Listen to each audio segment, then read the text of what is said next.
আজকে আমি সাবুদানার পোহা করছি। তো সাবুদানার পোহার জন্যে সাবুদানা তো ভিজিয়ে রেখেছিলাম 2 ঘন্টা অল্প জল দিয়ে। এবারে আমি এখানে ফ্রাই প্যানটা বসিয়ে দিয়েছি, দিয়ে ওরা কালো সর্ষে দিয়ে দিলাম।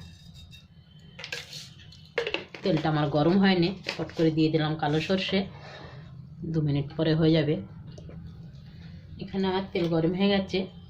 এবার আমি শুকনো লঙ্কাটা দিয়ে দিলাম, 2টো শুকনো লঙ্কা ছিঁড়ে রেখেছি। আর এখানে আমার শুকনো কারি পাতা, এটা দিয়ে দিলাম। একটু ভাজা হচ্ছে সাথে। এবার আমি সাথে মুগফালিটাও দিয়ে দিলাম, চিনে বাদাম কিছুটা ভেজে রেখেছিলাম, এটা দিয়ে দিলাম। একসাথেই সবগুলো ভালো করে ভাজা হয়ে যাবে।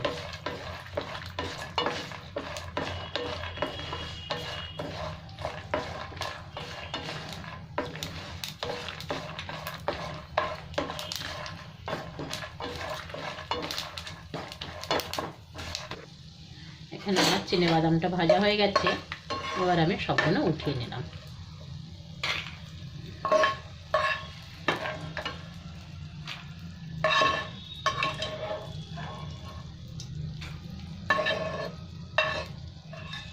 এখানে আরেকটুখানি তেল দেবো আমি, তেলটা কমে গেছে তো, দিয়ে আলু পেঁয়াজটা ভেজে নেবো। একটু তেল দিয়ে দিলাম।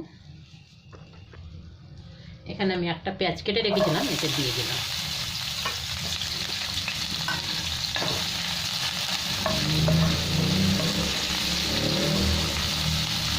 সাথে এখানে মটর আর আলু এটা দিয়ে দিলাম, এটাও ভাজা হয়ে যাবে।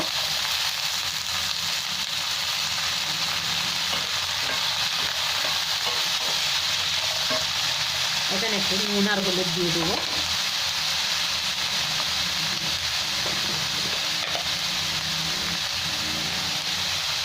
অনেক সময় শীতের সময় তো ইচ্ছা করে না রুটি পরোটা করতে, তখন এই পোহাটা খুব ভালো হয়। গরম গরম খেয়ে নাও, পেটও ভরে যায়। কিন্তু রাত্রের খাবার তো খুব ভালো হয় এটা।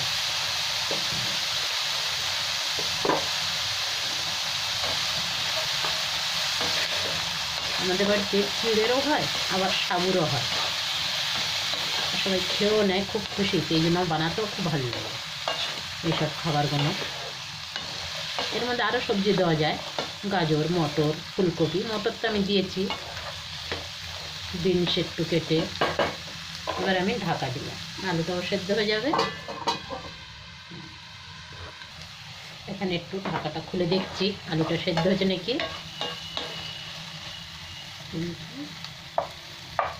আলুটা ভালো সেদ্ধ হয়ে গেছে। এবার একটু লাল লাল হলে তারপর আমি সাবুদানাটা তুলে দেবো, আর একটু ভাজা ভাজা হবে। আর ঢাকা দিতেও লাগবে না, সেদ্ধ হয়ে গেছে পুরো আলু।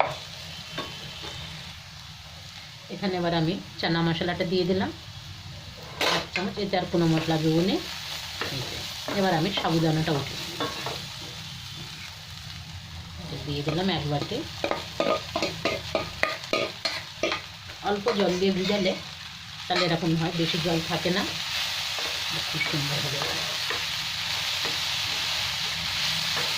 একটুখানি নুন দেবো, আর একটুখানি আমি চিনি দেবো।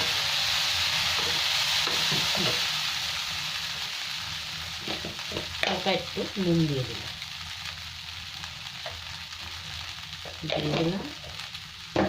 একটুখানি চিনি দিয়ে দিচ্ছি।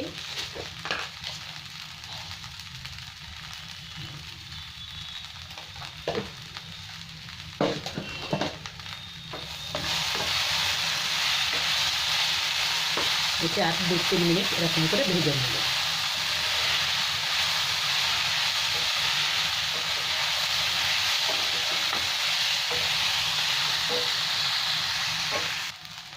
এখানে একটু লেবুর রস দিয়ে দিলাম, তাহলে টক মিষ্টি তো খুব ভালো হয় খেতে।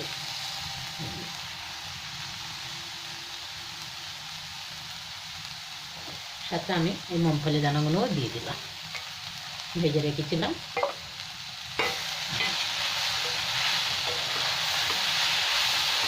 একটু ভালো করে একটু নেড়ে ছেড়ে নিয়ে গ্যাসটা বন্ধ করে দিলে হয়ে গেছে আমার।